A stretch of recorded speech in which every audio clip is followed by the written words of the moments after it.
New polling shows a surge in support from Hispanic and Asian voters helped fuel the victory of the Democratic Socialist candidate in New York City. Zohran Mamdani's success in the city's Democratic primary on Tuesday is being dissected by political observers across the country. It was a victory for the party's liberal wing and a defeat for moderates who favored former New York Governor Andrew Cuomo. And it leaves many questions about the direction of the Democratic Party as it works to rebuild its brand. Joining me now to discuss, Scott Tranter and Rachel Parks from Decision Desk HQ. Hey guys, so the experts thought Hispanic voters and Asian voters would swing to Cuomo, but we're starting to get these numbers that come in that show estimates of vote share by race, and we see here that is not what happened. What did we see on Tuesday? Yeah, so I think the biggest thing to note from Tuesday is that polls had a big miss. We expected from polling that Cuomo would do really well among minority, low-income, lower-educated voters. And in reality, what we saw is that Mamdani did way better than expected with Hispanic and Asian voters. And we can see here that among Hispanic voters, Mamdani got 53% of the vote share, and Cuomo only had 35%. And among Asian voters, 51% went to Mamdani compared to 33% for Cuomo. And a lot of this trend goes against what we expect from these voters, where we tend to think that Mamdani's social and education policies that are a little more progressive wouldn't usually go well with these voters. Yeah, we talked a lot about in the last election is Hispanic and Asian voters swinging towards Trump. So this is a little bit surprising there. I want to pull up the map of New York City so we can talk a little bit about that. I want to ask about the characteristics. So we have Cuomo in purple, Mamdani in green here. What are the characteristics of the neighborhoods where Mamdani performed best? Yeah, so in these top three neighborhoods, Bushwick, Williamsburg, we see that Mamdani did well and we expected Mamdani to do well. These are the younger voters, more progressive voters. These are places where we knew Mamdani would do well and he really performed as well, if not better, than we expected him to.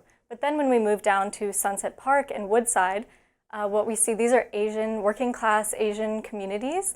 And they actually swung a lot further towards Mamdani than we expected, especially because, as I touched on, those education and social policies that Mamdani is more progressive on and those voters tend not to agree with. And so in those neighborhoods, these are also neighborhoods that swung a lot more towards Trump in 2024. But we actually see in this Democratic primary that some of those voters are feeling and voting for a more progressive candidate. And then moving down towards Jackson Heights and Washington Heights, these are working class Hispanic neighborhoods. And these are places where we expected Cuomo to do better, and polling showed that Cuomo would probably do better just because of name recognition, but we actually saw them swing quite far towards Mamdani. One thing to add, look at Staten Island down there, purple. Obviously it's something Cuomo won.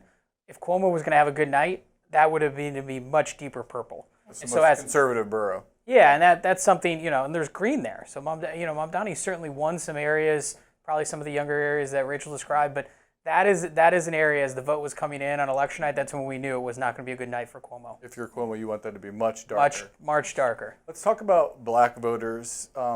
They were the least likely to come out in support of Mamdani. What do you think that says about this election? And I think it's probably going to set up for an interesting dynamic when it comes to the general election. Yeah, I mean, I think it shows, again, this aligned a little bit more with our expectations, where we would assume that black voters wouldn't be swinging towards that progressive candidate. And also in some of the lower income, lower education areas, we see them swinging towards Cuomo simply because of name recognition, things like that.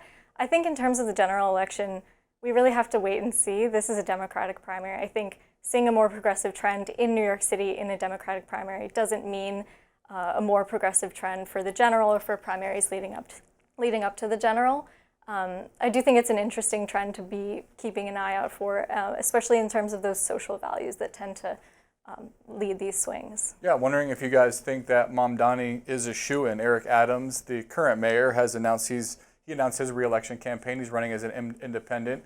Cuomo still hanging out there, maybe also jumping in as an independent. There's also a Republican running in this race. What do you expect to be the dynamics in that general election? Yeah, I think that Mamdani would hope that Cuomo would want to join this race as an independent. I think that ends up splitting the vote a little bit more than you would expect.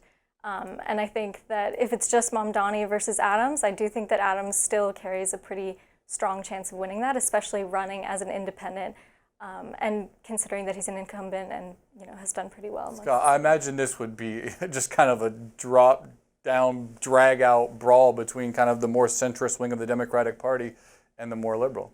Centrist, liberal. Also, look, if you had talked to Rachel and I 2 months ago and asked what we thought, we would have said, look, Mamdani is going to surge forward. He's going to have a good debate or two, which he did, but ultimately Cuomo was going to win out. Obviously, that didn't happen. So the only thing I know for sure over the next few months, as you pointed out, there's a lot of different coalitions. There's a lot of really big personalities, right? Cuomo's a big personality. Mamdani's a big personality. Sliwa is a big personality. Money, too. There's Adams a lot is a of big that, personality. Too. They've all actually won on different levels with the exception of Sliwa. This is going to be a crazy back and forth. I have a liberal friend of mine who texted me after these results came in, and he said, see, the lefties are finally getting some traction in the Democratic Party. Do you think there are implications for the Democratic Party across the country, our politics across the country, by someone like Mamdani doing so well in the New York City primary? I think that New York City is definitely a unique place and a unique spot for the Democratic primary, and I think that Mamdani is a really good candidate and ran a really good campaign, and I'm not sure that that means that you can extrapolate this to a more progressive lean, progressive trend in the Democratic Party as a whole. A lot of ink's being spilled over what this means for the Democratic Party. Republicans obviously taking advantage of it. Do you think what happens in New York City matters across the country? It's going to be pretty hard to extrapolate. What I like to remind folks is, look, about 1.1 million, 1.2 million people voted in this election. There are, millions more people in New York who are going to vote this fall. It's hard to take that small slice and extrapolate it to what Democrats think in Texas, for instance. And if you did, you're probably going to be missing some things. Let's talk about President Trump and his new numbers you guys have on his job approval and favorability. Putting it up on the screen right here. This is kind of the new normal in politics, but I would assume if you're President Trump, this is not what you want to see. Yeah, I mean, we've seen President Trump's net approval rating drop by 2 points this week and net favorability follow a pretty similar pattern. I think that an interesting aspect of these numbers is that Republicans on the whole are doing pretty well. They actually gained in the generic ballot for the first time this week, and they've held it this is the first time they've held the generic ballot lead for more than 2 days since, I think, mid-March. So I think the interesting aspect of this is that there seems to be potentially a public opinion reaction to this week's events, but it's being applied just to the executive, and seemingly just to the executive at this highest level.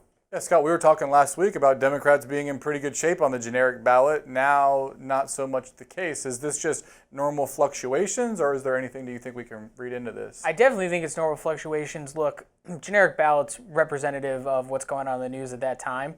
I think if you're a Democrat, you just want to look at it and be like, look, we're still within the range, and if we look at the sum of the range over the last 3 months, we've been ahead more than we've been behind. Now, it's not the trend you want to see, but we're still 12 plus months out before anything real is going to matter in relation to that for them. I think you said it was like 2 points that really meant something, or 1.5 to your actual. 1.5, 2. I don't know. What do you think, Rachel? Probably about 1.25. Yeah, I think it's that 1 to 1.5 point range where you start to think, oh, this is a bit more of like a trend. But still, the generic ballot fluctuates a lot, just really depending on the week's events. They're kind of sensitive to the newest polls that are going in. But I do think there has been a pretty clear trend since mid-March that the Democrats are doing well. And I think this small blip is likely to not change that. It's just an interesting kind of fluctuation. And I think an interesting reaction to what's happened this week. A lot of time to go before the midterm elections. Scott and Rachel, thanks so much for your insight. Always interesting talking with the folks at Decision Desk HQ. Talk to you soon. Thanks. Thanks.